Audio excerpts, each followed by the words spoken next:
Hello, everybody. How are you doing on this fine, is it Thursday? Whatever the day of the week it is. How are you doing? I am doing well.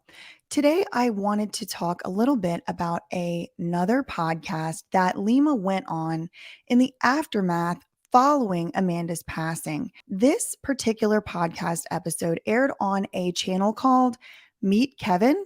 I have never heard of this YouTube channel before, and I only came across it because of this specific video. So I don't really know anything about Kevin, but this particular episode that we're all about to listen to a few parts of together was aired on May 18th, 2021, which would have been about 9 days after Amanda Rabb unexpectedly, tragically passed away. So in the time frame from when Amanda passed away and 9 days later, Lima had recorded this podcast because she does mention that Amanda passed, and it's been, I guess, edited, approved, and uploaded and published to YouTube. So this all happened within 9 days after Amanda passed, just for those of y'all keeping up with the timeline. So what we're going to be looking at today are just, as usual, a few clips of the podcast interview. If you want to see the whole thing, it is still up and available. I have linked it down below in the description box. I just wanted to react to a few things that Lima says here and make a little bit of commentary for the purpose of bringing it to everyone's attention and allowing y'all to come up with and formulate your own thoughts on the matter. As usual, nothing that I say here is legal advice. Nothing that I say here should be construed as a lawyer opinion. This is just my personal opinion as a girl on the internet. This is not legal advice, okay? So this is Kevin, and I'm going to let him introduce Lima on the podcast. Hey everyone, Meet Kevin here. Welcome back to another episode of the Meet Kevin Show. Today we have Lima, a startup, a founder of a startup, Aurora, a mental health platform here, and has So we got Aura's name wrong, unless maybe it was supposed to be Aurora. I don't know. worked and works with Soft White Underbelly on interviewing and monitoring folks who need help in our society. Welcome aboard, Lima. Hopefully I introduced you perfectly, but if I messed anything up, let me know. But I just want to say I'm so happy to have you here, and I'm so excited to talk about homelessness in California and fixing California. Me too. So, real quick, I want to pull up for y'all before we get into this interview. I want to pull up to y'all how this interview was marketed.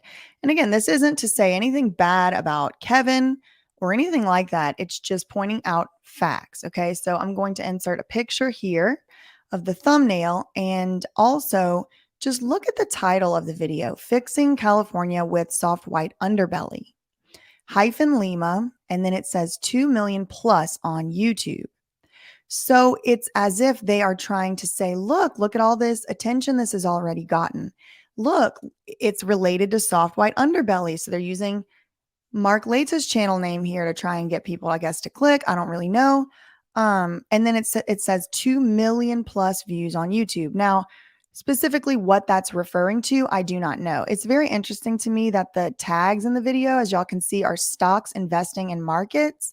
Because as you can see from the title, they're talking about fixing California. And as you can see from the thumbnail, they have this, homeless person or whatever. So interesting choice of tags to put stocks, investing, and markets on this particular video content. But I don't think it really says anything one way or the other. I think it's just something that is interesting, and I wanted to point out.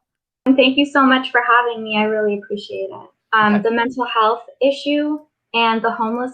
I have edited this video down, so it's not full, uncut, anything like that. If y'all want to see that, it is posted below, and you should, and I encourage you to go watch it. But this is just a few talking points that I had as commentary that I wanted to discuss with y'all today.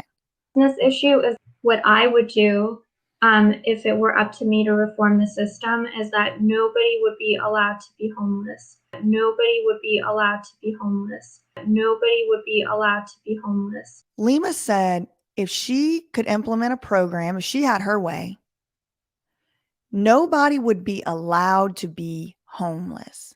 This is very, very important, because this idea of being allowed to be homeless is going to permeate throughout the entire interview. Let's hear it one more time. What I would do if it were up to me to reform the system, is that nobody would be allowed to be homeless. Nobody would be allowed to be homeless. Nobody would be allowed to be homeless. So if Lima were to reform the system, this is her idea. This is her idea of mental health reform. And this was posted May 18th, 2021. If Lima could reform the system, nobody would be allowed to be homeless. It's not a choice. It's not a choice. It's not a choice. If Lima were to reform the system, you would not have an option. You wouldn't have a choice to be homeless. In Lima's reformed world, nobody would be allowed to be homeless, and you just wouldn't have that as an option. I am going to attempt to kill you. I'm going to get arrested for attempted murder because I am hurting someone else. However, if I am hurting myself, I'm going to get 5150 in California.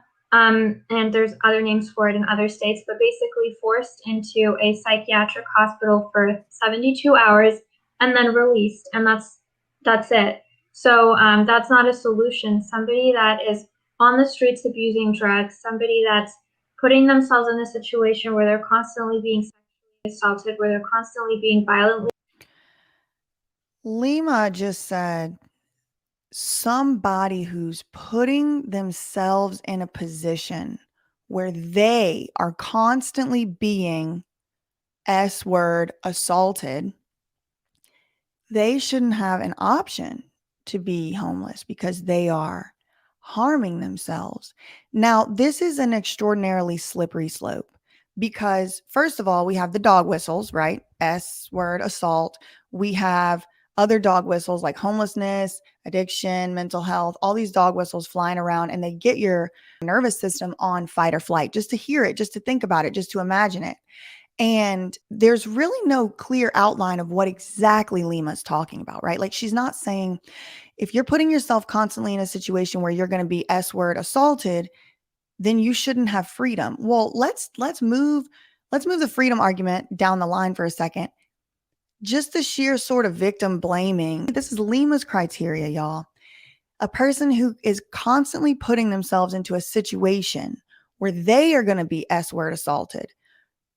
It just puts all the burden of that on the person being assaulted. And that doesn't seem correct to me. I see Lima sitting here saying, if you're putting yourself in a position where you're being S-word assaulted, what she's doing outside of the dog whistle of it all is saying that if something bad happens to you continuously, you should be punished by having your freedom taken away. And I'm very, very intentionally saying the word punish because later in this interview, Lima's going to say it should be treatment over punishment or compassion over punishment. But here you go with Lima. I'm going to let y'all listen to it again because I've interrupted her. But she's saying that just merely having bad things happen to you means you shouldn't have freedom. Tell me if you hear something different. Somebody that is on the streets abusing drugs, somebody that's putting themselves in a situation where they're constantly being sexually assaulted, where they're constantly being violently beaten. Also, I just want to take this as an opportunity to remind y'all that within the last few weeks, Lima went on to Adam 22 No Jumper podcast and said she herself back in 2020 was experiencing the same type of thoughts, that she wanted to harm herself. She wanted to jump off a bridge. She didn't want to go on. She didn't want to continue on. I've never had a suicidal moment in my life, but I was like, I'm just going to kill myself. Really? I've never said this, like, only a couple of my friends know, but so it was Thanksgiving 2020, and my husband and I were fighting about money. I felt like I lost my sisters. I didn't know how I was going to maintain Amanda in treatment. Everything was just falling apart. I was like, I can't make payroll. I don't know how to tell my team. And so I took a lift to a bridge in downtown Chicago, and I left without my jacket, and I told my husband, he was trying to give me my jacket, and we were arguing the whole time, and I was like, I don't need it where I'm going. And he called the police because he kind of understood what I meant. And obviously his whole family's there. Super embarrassing. And then I got to the bridge and I realized... The Lyft driver's family was there? No. My husband's whole family was there for Thanksgiving. Right. So we got married in 2019. And this was like my like Thanksgiving with his family as us being married. And this is like the introduction. And so I took a lift from the house because we were arguing, plus like all the other stress I had. I'm like, To everybody the bridge. to the bridge in Chicago. And I'm like, I'm just gonna kill myself. So I get to the bridge and it's so low. And I'm like, if I jump off this thing, I'm going to survive. And then we're going to have helicopters. And then everyone's going to be like, mental health founder. I'll probably end up on the No Jumper Instagram account. Yeah. Mental health founder, I can see that. CEO jumps off the bridge. And again, I want to reiterate, I'm not making fun of her. I believe her. And I think that's very tragic that she went through that. But the same woman who just came out and admitted that she's had those type of thoughts and feelings is telling y'all a year ago, after she had those thoughts and feelings, right? This video was filmed after she had already went through that episode. She's telling y'all that people who are going to harm themselves should not have the freedom to make their own decisions at all. Listen to her. Somebody that is on the streets abusing drugs, somebody that's putting themselves in a situation where they're constantly being sexually assaulted, where they're constantly being violently beaten, it's their freedom to make a decision too. But if you scanned everybody's brain, you would see that they were incapable of making their own decisions. And I truly... Here's Lima talking about brain scans. If you scan the brain of people, you would see they were incapable of making their own decisions. Listen to what she said one more time. It's their freedom to make a decision too. But if you scanned everybody's brain, you would see that they were incapable of making their own decisions. How do you scan someone's brain with that as a metric?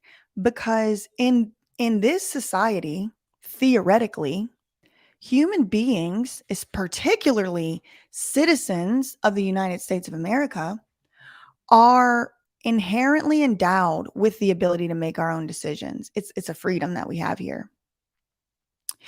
And in order to lose that freedom, the freedom to express yourself, the freedom to make your own decision, what decisions about what? Lima's very unclear. She just says they don't have the mental ability to make their own decisions. That is confusing to me. If a person is disabled, if a person has a condition, if a person has a diagnosis, it shouldn't and is not supposed to matter. That's why we have equal protection under the law. That's supposed to mean it doesn't matter what color you are, what religion you practice, how old or young you are, the race, the national, or none of that is supposed to matter.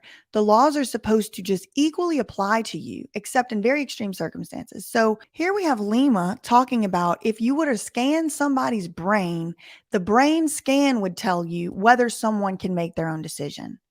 That is just preposterous. If anything, a jury of your peers after due process and equal protection should be deciding whether or not someone can make their own decisions, but not a brain scan. And what brain scan? Have y'all ever had a brain scan that was going to tell you whether you could make your own decisions? And let's talk about the slippery slope of if that technology even did exist and it was being used in the way that Lima is proposing it be used. That would be extremely Orwellian. It would be terrifying because that means somebody owns that brain scan technology. This is Lima talking about this, y'all. I don't really get into the brain scan of it all, okay? But I'm just talking about and commenting on what she just said. If you were to scan someone's brain and the brain scan would tell you that somebody can't make their own decisions. Well, just imagine that technology exists and now we're going to use it in clinics and things. What's to stop that technology from being faulty? How many checks and things has it gone through? And who's the decider of the threshold? Right? Yeah, a brain scan could tell you something, but what does a brain scan tell you? It tells you what the humans who programmed that algorithm, the coders who wrote the code, think and believe it means for you to not be capable of making your own decisions, right? Even from one doctor to another doctor, their personal opinion on whether someone can make their own decision will and often does differ. And that's why in conservatorship cases, you often have two doctors fighting with each other through lawyers over their opinions. So I am very extremely leery of this brain scan telling me whether or not I have the ability to make my own decisions technology. I don't know that that even exists, but here's Lima 8 days after Amanda died in court-ordered treatment after being forced into it, sitting here talking about brain scans deciding whether or not you can make your own decisions, right?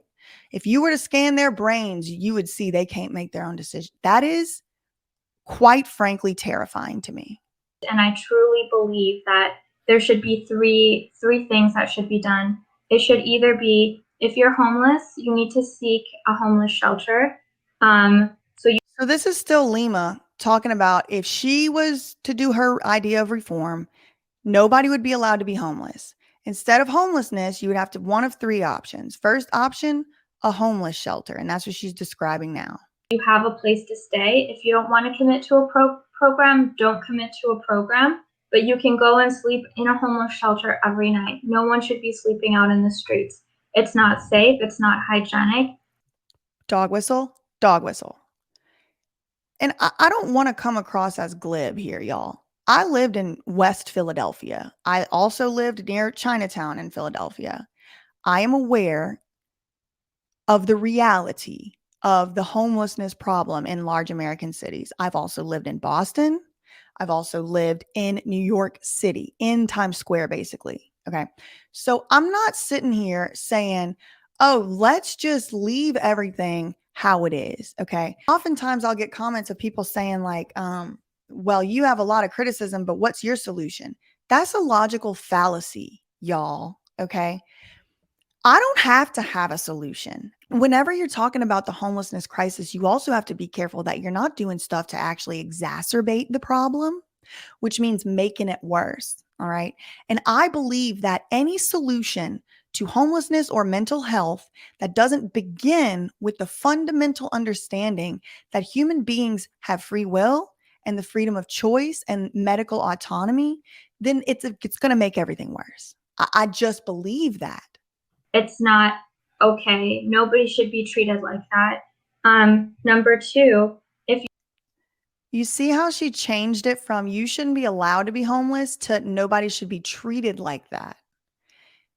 And you'll see she very often glances down at her notes to keep herself on track, which is something maybe I could benefit from. Maybe these videos would be shorter. But you hear her saying, you shouldn't be allowed to be homeless. You should have to go to a homeless shelter. Living on the street is unsafe. Dog whistle. Unsafe according to who? It can be. I've seen it. It can be. I'm not meaning to minimize it. But the issue is she's using these real facts to bolster an argument that eliminates people's ability to choose their own path and their own way out of this situation. If you don't want to go to a homeless shelter, then you should be sent to a psychiatric hospital. So Lima said, if it was in my reality, I would do one of three things. You would have three options. One, homeless shelter. People shouldn't be allowed to be homeless, so they should have to spend the night in the homeless shelter.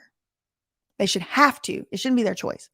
If you don't want to go to the homeless shelter, Lima says you should be committed against your will to a psychiatric facility. Okay. This is Lima's reform bill right here. Okay. If Lima was in charge, homelessness wouldn't be allowed. Number one, you would have to spend your nights in a homeless shelter against your will. No choice. You have to. But if you don't do that, then your next option is going to be a psychiatric facility. People think of all these horror movies when they think of a psychiatric hospital, but I'm speaking as a sister. I'm speaking as a family member of, people that I love to death, that I don't want to end up on the street, that I don't want to end up in Amanda's situation, that I don't want to end up in a place where they're harming themselves, that if you're not willing to admit yourself into a homeless. So again, this isn't the first time we've heard Lima doing this, but she is talking about taking people off of the street because she doesn't want them on the street, right? So she uses dog whistles and buzzwords and golden token words like sister, family member, right? To elicit a response in your brain to think of your sister or your family member and what would you want? But y'all, the reality is what you want shouldn't decide for someone else what to do. That's not acceptable. Okay. But here's Lima. I'm speaking as a sister and as a family member who doesn't want my family member to die. Dog whistle, dog whistle, dog whistle. I'm glad Lima brought up her experience as a family member because it gives me the opportunity to do the same thing. As y'all know good and well by now, my dad died from a drug overdose in 2017. It was unexpected, but everybody knew that the man was struggling with drugs throughout his whole life. Okay. Everybody knew that. And he died. Lima's biggest fear that she always is talking about happened to me already. Okay. So if anybody in the world should be invested as a family member in this situation, it's someone who already met the worst case scenario. My dad died doing drugs. Okay. If you don't think that shit doesn't play in my mind every day, but guess what? I still know, I know as a fact in my mind, my heart, and my soul, there was nothing anyone could have done to stop him from making those choices he was going to make. If we would have tried to wrangle him into a rehab or put him in jail or whatever, he would have done what he wanted to do. And for a while, I would say stuff like, that's just the type of person he was. He wasn't listening to anybody else. But that's not just the type of person he was. That's the type of person we all are. None of us want to be forced into something. None of us want to be pushed into a medical facility that we're not consenting to go to. If you're not willing to willingly admit yourself into a rehabilitation facility, and again, assuming that we can open up more rehabilitation facilities by people think of all these horror movies when they think of a psychiatric hospital, but I'm speaking as a sister. I'm speaking as a family member of, people that I love to death, that I don't want to end up on the street, that I don't want to end up in Amanda's situation, that I don't want to end up in a place where they're harming themselves. That if you're not willing to admit yourself into a homeless shelter, if you're not willing to admit yourself into a homeless shelter, admit yourself into a rehabilitation facility, and again, assuming that we can open up more rehabilitation facilities by the weird thing to me here is that she's talking about homelessness and drug addiction interchangeably. She's eliminating for the possibility that some people are homeless and not on drugs. Now, I do know the reality, a lot of people are. But listen at her. She's like, if you're not going to admit yourself into a homeless shelter or admit yourself into a rehab facility and you're homeless, then you're going to get put into a hospital. And it's like, but why? What about people who truly don't have the mental health qualifications to be admitted somewhere against their will? It's like she's just glossing right over that. Incentivizing these private paid facilities to work with insurance companies. Money. And making it beneficial for both. And there's a lot of different ways to do that. But and then if you're not willing to take one of those two choices, then a psychiatric hospital, because psychiatric hospitals will just. If you're not going to admit yourself into a homeless shelter or a rehab program, never mind paying for it and never mind that there's open spots available, then you should be forced into a psychiatric hospital. But listen to how Lima describes those. Sedate you because they have so many people that are on edge. So they give them sedatives, they have a TV room, and they have a bed to sleep in a room, and they check your blood pressure out every now and then. We'll walk up to you and be like, Kevin, any thoughts of suicide today? No? Okay. And then they walk away, and that's your entire day. So If you don't want to make the commitment to get better, then at least as a family member, I know that you're safe in a psychiatric hospital. And if you want to leave. What? As a family member, I know you're safe somewhere. Listen to this logic, y'all. As a family member, Lima said, I know you're safe somewhere where they are already overcrowded, where there's already not enough doctors to check on so many patients. And maybe they come up to you and ask you a question or two here and there, and you're forced onto drugs and you're sedated. Lima's saying that is what should happen to people. And we as family members should be like, at least I know you're safe. No, this is the fundamental starting place of the disagreement that Lima and I have, is that I don't believe that that is appropriate to say, I'm your family member. And so therefore your decisions are not the decisions I want you to make. Your decisions are not the things that I want you to do. And so for that reason, you should be sedated, forced into an asylum. She's talking about institutionalizing people in places where she admits are not good care. She admits that it's already a huge problem, and her solution is to make that the fallback plan for anyone who doesn't want to admit themselves into a homeless shelter. You're allowed to leave, but you can only leave not on the street, but instead to a rehab. And you're stuck there forever. She's saying you could be allowed to leave, but you can only leave if you have a home, a house. How could someone like, just the logistics of that don't even make sense, y'all.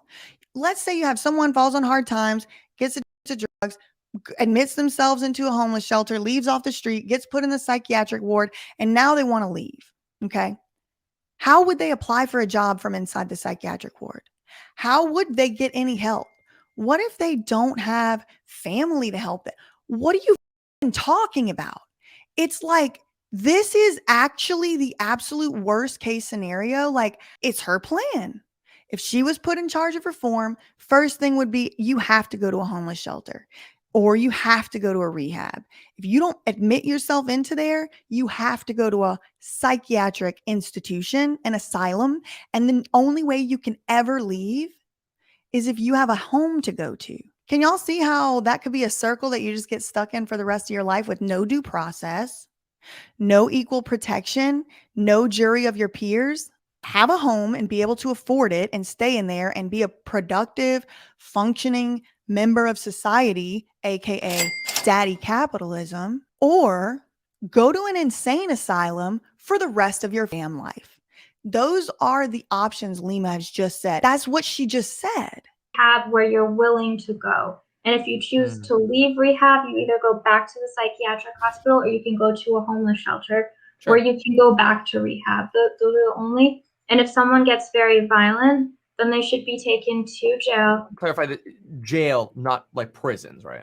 Jails and prisons. Okay. And y'all, don't forget, Lima's business before Aura was called The Last Star. And that was specifically for diverting people from prison to not being incarcerated. I mean, I never saw the business model. I never saw the business plan, but I do want to point that out here because it seems like she's very preoccupied. You shouldn't be allowed to make your own choices. And instead, people like Lima should make your choices for you.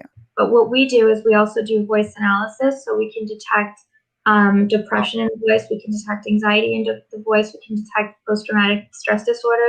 Imagine you're like one of the patients that uses this, right? And they're like, how do you feel today? And you're like, I feel fine. And it's like, well, according to the voice analysis, you're about to kill yourself. Wee woo, let's lock you up. Like, can you imagine like being gaslit? Like you're trying to talk about what your feelings are. And it's like, according to all of the biometric data that we're collecting on you in real time, you're lying to us. Like, imagine your therapist gaslighting you like that. If you tell me, that you're fine, we could say your voice is very flatline and it's showing that he's disconnected from his emotions. I'm going to just leave that one hanging. Your voice is very flatline and it's showing that he's disconnected from his emotions, getting symptoms of PTSD. So the voice is actually very rich in data. For the more severe patients, you can use something like the virtual reality system. And so with Amanda, what we did, because she was a worker and she was also addicted. She was a S worker. She was addicted to buzzword, dog whistle. To crack cocaine was her drug of choice. But before she was cleared for it to be released, we actually put her in a virtual reality version of Skid Row. So there were tents everywhere. There were prostitutes. There was drugs. We measured biofeedback, how she was feeling. We measured how long it took for her to calm down. We measured how long it took for her craving levels to go down. We measured, we determined if she was able to use the coping skills and strategies that she learned with her therapist. Then you have outpatient, where people might have these tiny homes of their own, or instead what I would do is kind of have like these bigger homes where it's communal living room, communal space, but then like sober living. So you put someone in charge and you constantly drug test these. And when she says stuff like this, my first instinct is to ask myself or ask in my head, who's in charge, right? So all this stuff sounds good and great, right? Like, oh, there's someone in charge. But it's like, but who? Who's going to be in charge and who's going to pay that person? And where are their conflicts of interest going to come in? Right? Like, are they going to work for the state? Is that not the state? Is that not a prison at that point that you're forced to be there? You can't leave and the state has somebody watching you. If it's a prison, why didn't the person get all their due process? Why didn't the person get to go to court? Why didn't the person get to argue to a judge with a public defender why they should be allowed to make their own decisions?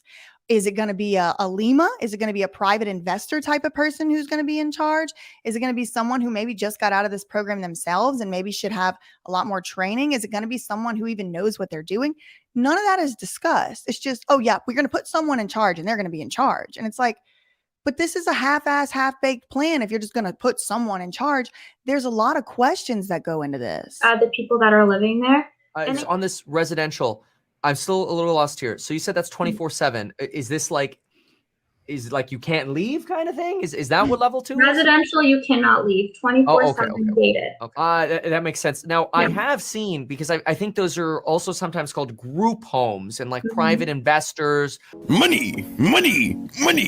Put in like the towel dispensers and the fire extinguishers and that. I've seen that before. If you put these people in this 4 football fields community and they live there. So I don't know much about Kevin. I really don't. I've only ever seen this interview, but he is talking in this portion of the interview about the notion of creating these little communities that are about the size of 4 football fields. And I don't like I said, I don't really know his plan. I don't really know what he's thinking. I can't really weigh in on that. But what Lima is about to talk about relates to these small communities that I guess are like state funded. But there's going to be a little bit of disagreement between Lima and Kevin because Lima does not think people should be allowed to leave. And Kevin does seem to be a little confused by that prospect. Long-term depression will ensue. I'm stuck here and it's just, You have to have the right to leave and be rehabilitated, but right? not even the right to leave. It would more likely be like a 1-year program. Like you have to complete this program. You ended up homeless. We're here to help you. You are going to get help. And so, so I shouldn't be. Did y'all hear that? You ended up homeless. You have to be here and you are going to get help. She didn't say you ended up on DRUGS. She didn't say you ended up addicted to something. You ended up homeless. So just the homelessness in and of itself is bad enough where you should lose your freedoms and liberties for 1 year. And the exact particular type of help that Lima has concocted in her head should be what is imposed on you for at least a year. Let's listen further. Okay, you can just come and go whenever you please. If you are not choosing one of these options, then you're putting yourself at risk. So to protect. At risk for what? You're putting yourself at risk. At risk for what? She doesn't ever say. She just says at risk. You ended up homeless. You're going to get help. Listen what she said. You have to have the right to leave and be rehabilitated, but right? not even the right to leave. It would more likely be like a 1-year program. Like you have to complete this program. You ended up homeless. We're here to help you. You are going to get help. And so, so I shouldn't be, okay, you can just come and go whenever you please. If you are not choosing one of these options, then you're putting yourself at risk. So to protect you, to work in your best interest for you, because you are putting yourself at risk by being homeless, you have to complete a 1-year program. Drugs and alcohol are mood alterers. If you don't know how to alter your mood, and when you're not taking anything, you feel like you're not enough, and you haven't dealt with why it is, because it doesn't even have to be drugs or alcohol, like workaholics. I'm not enough. I just have to stay in the office. Okay, y'all. The slope done got as slippery as I think it can get. If you're a workaholic, you better get your ass in the internment camp for a year. Like, what is she talking about? Ever, really, but right now specifically.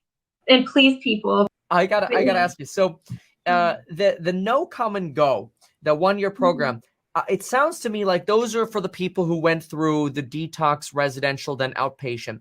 What about for the people who have fallen on, like, because they're there, folks who are capable, they could get a job, and they just became homeless, they just got evicted, they're just at the start. Can those folks be entered directly into outpatient, but then maybe have the right, like, here's your key, come and go as you want, try to get a job, you need to be here and shower, you've got that option, something like that? So in that.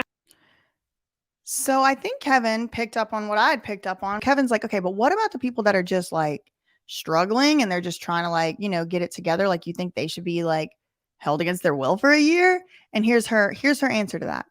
Case, if they are not abusing drugs and they don't have an eating disorder and it's not a mental health condition, then what I would do is therapy.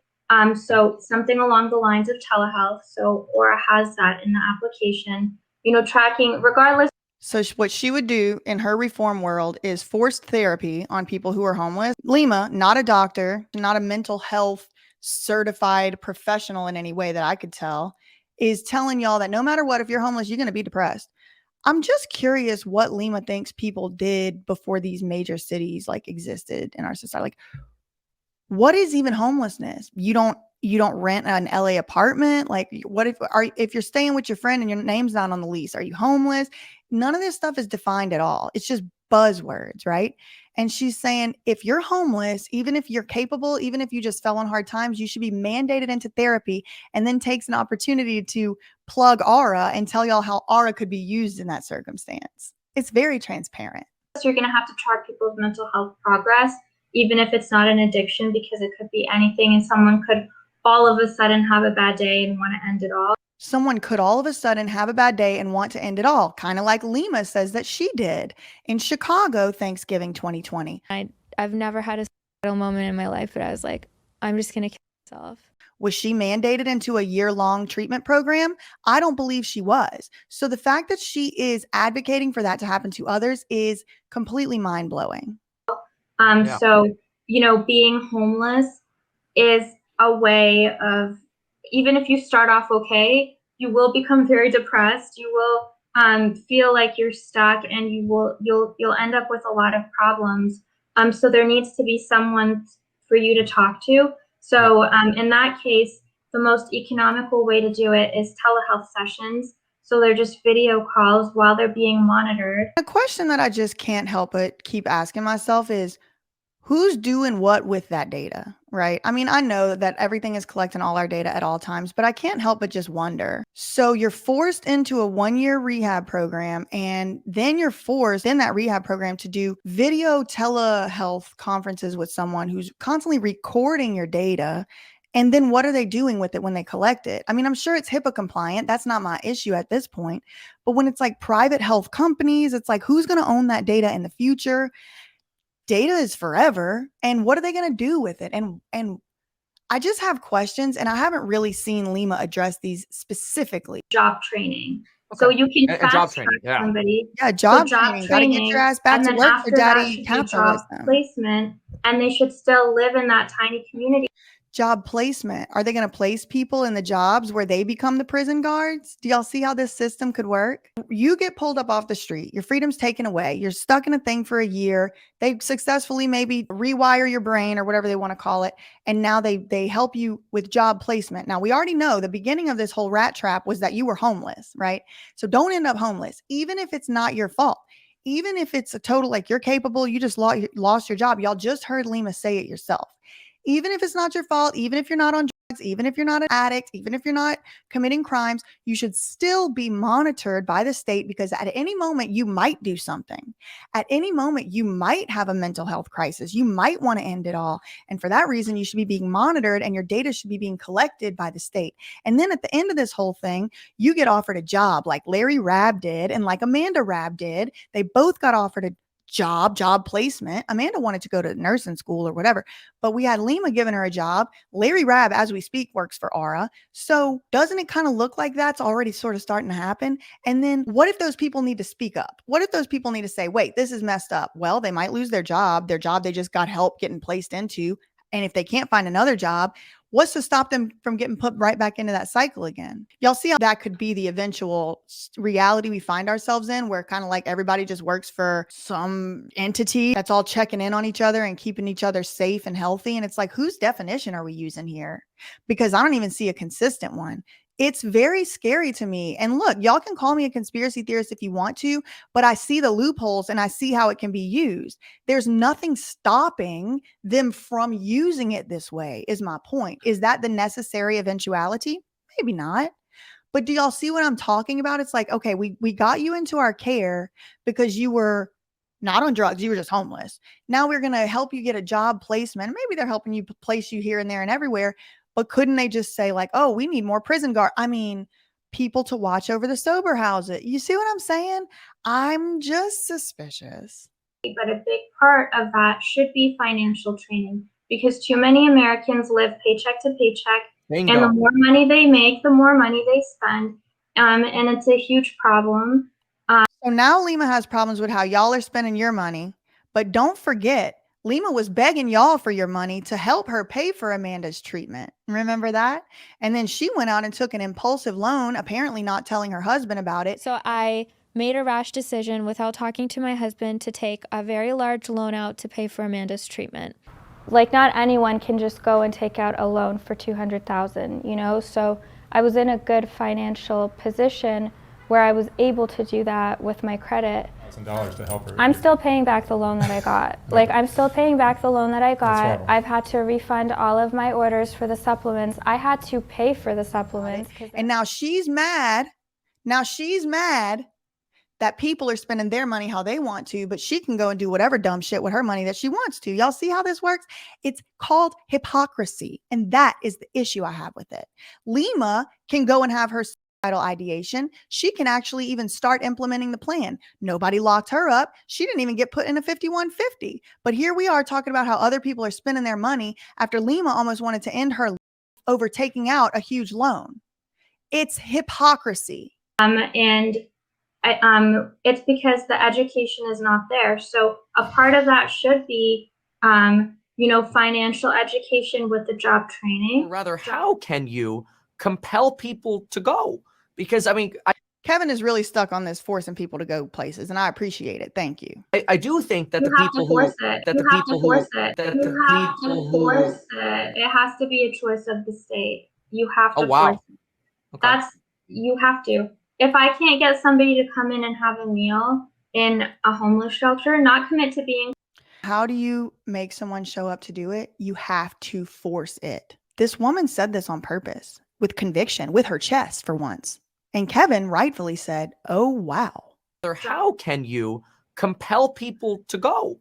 Because, I mean, I do think that You the have people to force who it. that You the have people to force who it. that You the have people to who force it. It has to be a choice of the state. You have to oh wow force it. okay. That's So your choice is not your choice. It has to be a choice of the state. It's real, y'all. You can't even write this in fiction. You have to. If I can't get somebody to come in and have a meal in a homeless shelter, not commit. So what about people that fast? I mean, Jesus himself fasted 40 days and 40 nights. Under this criteria, if you can't force someone to eat, you got to compel them to go into a state-run facility. What the hell is she talking about? To being clean, not commit to anything. Just walk in, eat, and you can leave. Just have a meal. I can't even get that, and I can see them outside. Maybe they don't want your crusted, busted meal. Or maybe every time they go in to have a meal, somebody's trying to get them to go into treatment. Maybe. The windows just laying on the streets, and they're so skinny. You have to be able to say, you hurting yourself is you hurting a person. So Right. you are not allowed to hurt a person in this country. And because you're making these poor decisions and because you're physically incapable of making, because it's According to the brain scan. a proven fact that the brain of someone abusing drugs cannot function in these ways It's a proven fact by what? Where's your evidence? until you get clean enough to be able to say, oh, okay, I get it now. Thank you. This is similar to why is actually illegal. It's harming somebody, it's harming yourself. Obviously not punishable if it happened, which is very horrible.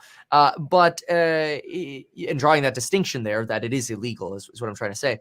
But there, I want to ask you actually what some folks are saying in the comments, and that's why not maybe just bring them food? If they're hungry out there, why don't we just go around and deliver them meals? I mean, Chipotle does it all day long. Yeah, so I can't speak on behalf of the LA Mission because I think that there were like some legal. So he asked, why don't you just go pass out food to homeless people? And she's talking about the LA Mission, and she's about to talk about Whole Foods, but she doesn't answer the question. She says the LA Mission can't do it because of liability. Whole Foods can't do it because of liability. But people in the comments are saying, instead of forcing someone and doing all this, why don't you just go give them food? She's like, well, I can't talk for the mission. I can't speak for the Whole Foods. Bitch, speak for your self then. Why don't you do it? Things that they weren't allowed to. I don't want to speak on their behalf. I'm not sure why we were not. I was told we couldn't just take the food outside. So I can't speak on their behalf.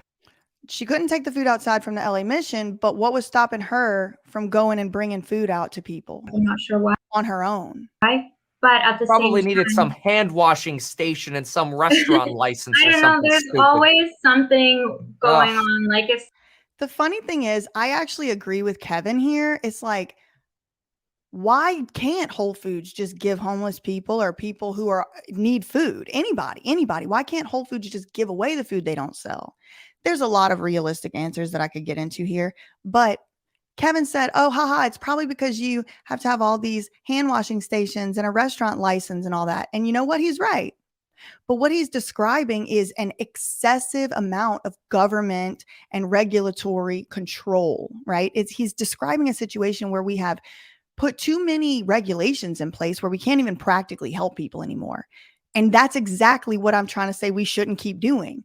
I agree. We should not say, oh, you're homeless. Oh, here's a bunch of regulations on you. Let's put you in a encampment. Let's put you in an internment camp. Oh, look, you're on. Let me take away your rights and your freedoms because these are all the laws. You shouldn't be allowed to be homeless. There's an anti-homeless law. Kevin is describing the eventuality of that. You can't even give people food anymore, right? Is what he's kind of trying to say. And listen how Lima skirts around it.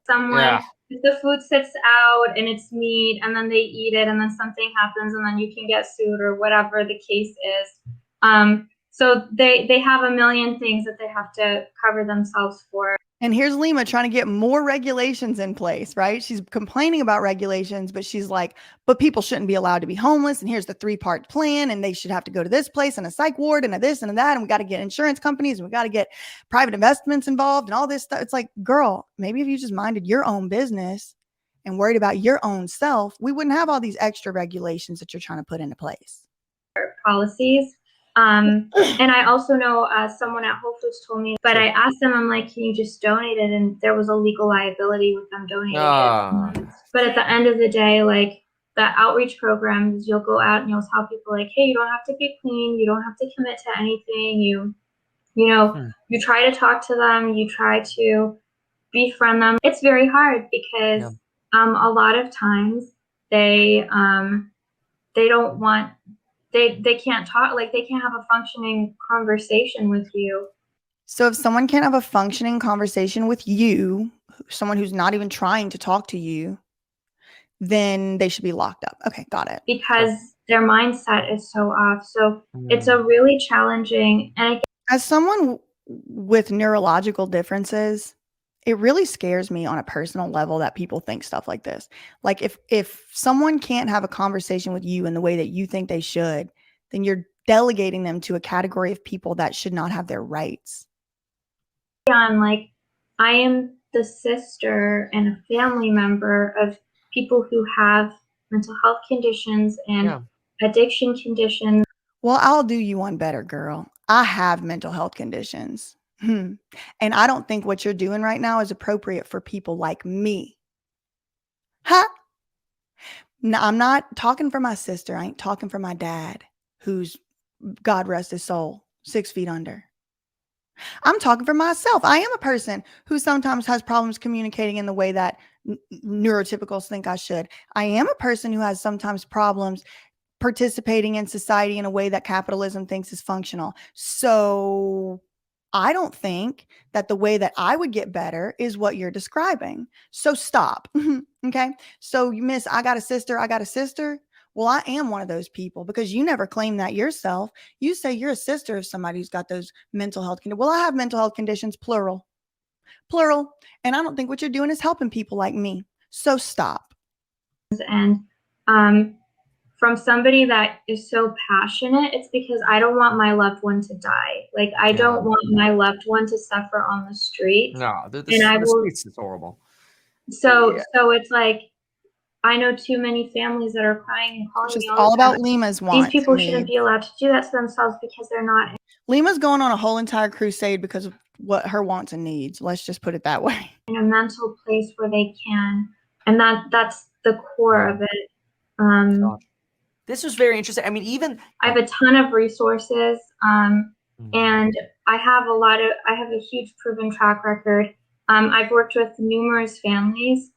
Amanda was a public case, but I've worked with dozens of families, and I'm yet to have a patient relapse, because it's a very simple formula, and a lot of people will call it a miracle, and a lot of people will say, oh my God, these cases are so difficult, but it's a very simple formula.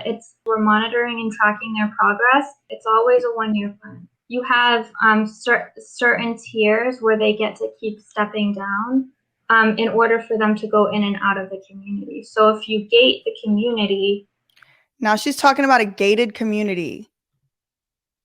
I'm sorry. I don't see how this is different than an internment camp or a prison. I don't see how it's different.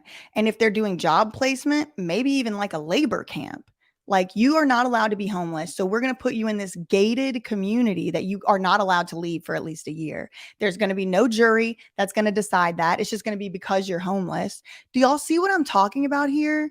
Do y'all see what I'm saying here? Is this not terrifying to y'all? And is it just me? Is Adam 22 Grand Mason correct that I'm just catastrophizing? Outpatient. So now they get to live in a tiny home and they get to commute in this community to. They get to exist in this internment camp. To a day program. But they shouldn't be allowed to leave the community immediately. They should still be monitored. Allowed by who? I don't know. Allowed by what? She's never mentioned that. During, until let's say 2 weeks in, and they've been doing well. So now they get to step down another tier where they're allowed to exit the community and then come back into the community. But it has to be a slow transition. You can't just hand freedom over like that and then boom. You can't just hand freedom over like that. So you'd almost have to figure. She used the word freedom. You can't just hand freedom over like that to people to make their own choices. What? Figure out who is capable of having that freedom without hurting themselves. You figure it out. So for us, the way that we figure it out is we figure it out by tracking them through our app. So they answer questions on a regular basis. Lack of interaction raises your risk. So negative interaction raises your risk. If we detect something, even if you say you're fine and we detect that you're not fine, it raises your risk and it shows your clinical psychology. He's asking what determines whether someone can have freedom and leave the gated community, aka prison. And Lima goes, well, the way we decide is we track all their biometric data, and whatever that says, that's what we go with. Why exactly your risk is higher. And then and as long as you do your telehealth sessions, and as long as you check in, as long as you show up to appointments, and as long as you do what Lima wants you to do, or the state or whoever it is that's in charge of you at any given moment wants you to do, then it's just fine. But listen what she's saying. As long as you keep all your appointments. Well, I remember the Bam Margera lawsuit, right, with MTV, and he was saying he was having to have like 3 drug tests a day. He was having to check in morning, noon, and night with the doctor. Like it completely consumed his life. And as soon as he made the first mess up, he got kicked off. Now, I'm not saying that is what happened to Bam here. I'm just saying I remember a situation where somebody was like, well, all you had to do was follow all our rules. And it's like, but actually those rules were very difficult to follow. And so here's Lima saying, as long as you go to your doctor and as long as you do your appointments and as long as you're doing everything that, the app says that you should be doing, then you're fine. And one day you'll be able to have your freedom. But what if you don't? You're never free again? This is not acceptable. And honestly, watching this interview has given me a new and revived anger and passion to expose exactly what's behind this. Because the fundamental problem here is that Lima doesn't believe that people should be able to make their own decisions. And she has said it many times. She's about to say it again. As long as you just maintain that, you can go in and out, but it shows that you were hurting yourself. Now you're in a position where you're not hurting yourself and you're checking in to show us that you're not planning on harming yourself and that you're leveraging the resources that we are gifting you. This is a gift. This is not a punishment.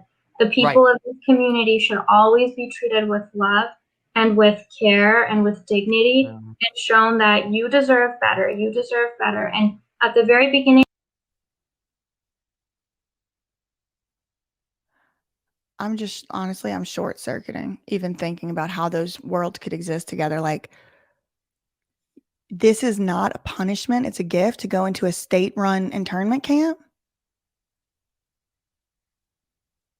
and have people tell you what your feelings are and disagree with you whenever you're trying to tell them what your feelings are. And you can never leave unless you have a home to go to. And all of this exists because someone was homeless. Yikes. they're not going to believe it because they have a lot of self-loathing for what's happened to them. But eventually, if they continue to be treated with dignity and told, what do you want to do? Like, we're going to job train you. We're going to help you get your own place. We're going to help you have a savings account. Like, what is it that we can help you do? What do you want to accomplish? If they're treated, what if they want to accomplish getting the fuck out of your internment camp? Where you can't leave, you're an addict. Like, you should never call someone an addict. You should never call someone an addict. Addicts are master manipulators. They have it spot on how to trick you. You should never call someone an addict or a person that abused a substance because they didn't know what else to do. So, it's a common thing. A lot of people do it. And a lot of people... She said you should never call someone an addict. She was on Mark Lata's channel saying addicts are master manipulators. So pick a damn altar, girl. Abuse other things. It doesn't just have to be drugs. So everyone has a vice and everyone's a work in progress. And as long as that's the foundational understanding, it will be very successful. If it's a place where it's like, oh my God, I don't want to be sent there, it'll be very traumatizing for people. So we want it. If it's a place where someone doesn't want to be sent there, it will be very traumatizing for people. I think that kind of sounds exactly like what happened the very next month after this recording in June 2021 when Bam Margera was put somewhere where he didn't want to go against his will. Well, listen, where are you going to take me? I just did 145 days in rehab. That was probably very traumatizing. And y'all been doing the same thing to him, according to him, for the past year and a half since then. All the 10 rehabs that I've been to against my will, I can tell you this, I got caught in something called the Florida Shuffle a year and a half, and I found out every time I escape or leave, my guardian, who I thought was on my side, would find out my location because either I would tell her or she would track down my GPS on my phone and get me re-Baker acted and sent back to the loony bin, and then 10 days of detox when I have nothing to detox.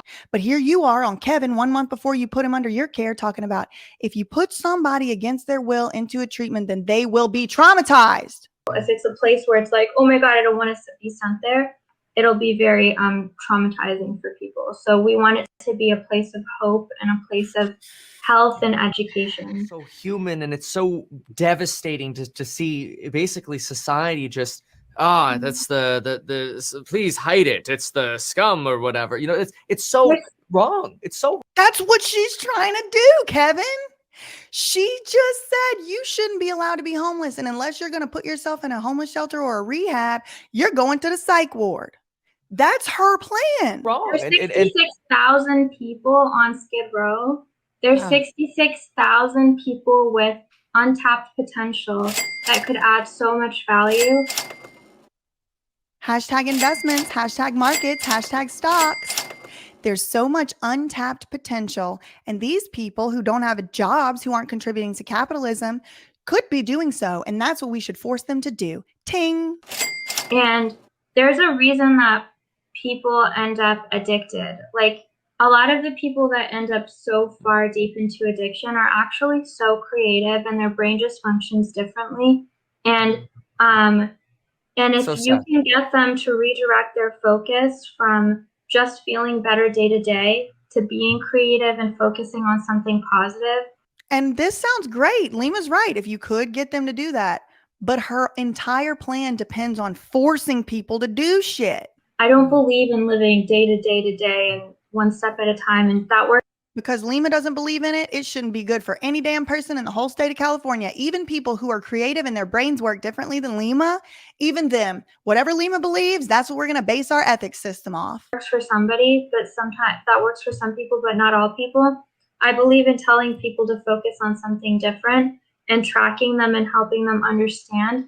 And at the end of the day, and tracking them. Don't leave that part out, girl. If that community, if when you do better in that community, and now you're responsible for someone else in that community, or maybe you can bring someone else in or invite them, kind of like an exclusive club, where you help someone else, it will make that person feel like they have a purpose in their life, that what happened to them wasn't, for nothing.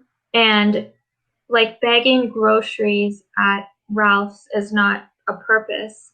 But, so it's not just a job that people are looking for, but jobs need to be filled. So it's meaningful. Like, it's something you want to do something meaningful. Yeah, exactly. So if your job is not fulfilling, how can your life still be fulfilling? If you are doing something, what is the next step to the next thing that you want to do?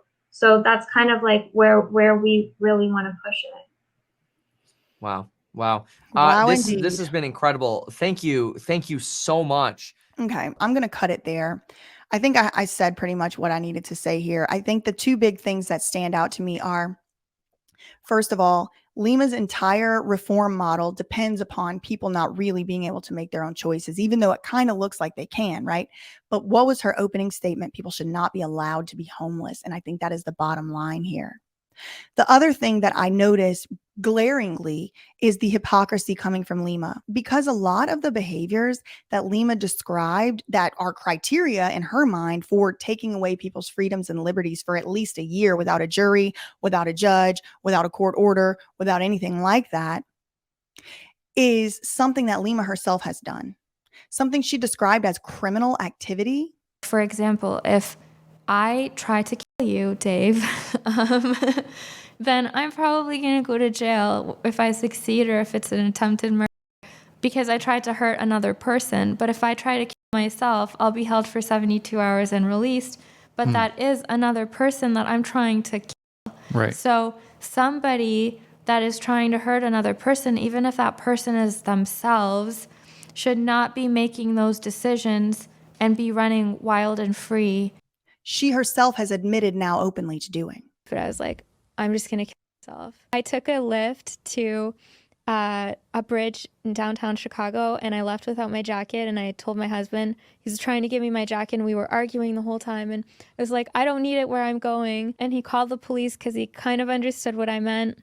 So I think it is very hypocritical of Lima to say that something that she did and got away with and didn't really suffer the consequences of in the way that she's trying to say that other people should suffer. Now she's trying to, hold them to another standard than the one she was held to. And it's really just giving Handmaid's Tale. If you know, you know. Facts ain't defamation. Love you, mean it. Okay, bye.